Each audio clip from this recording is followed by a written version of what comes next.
Welcome to the Slop Farm. Enjoy the video.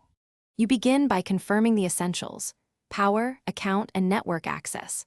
Plug the console into power and turn it on, then sign into your Microsoft account so your profile is active.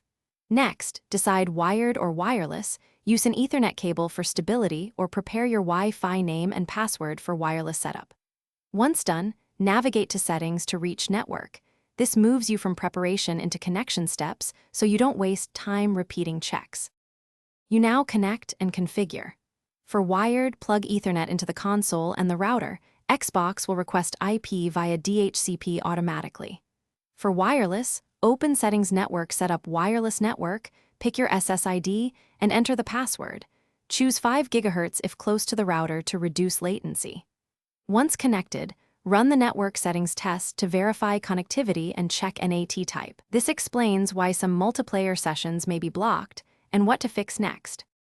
Finish by signing into Xbox Live and testing multiplayer and store access. This confirms successful online connection.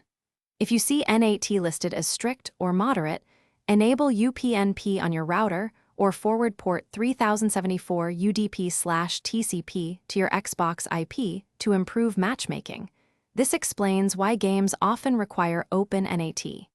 If things still fail, restart both router and Xbox and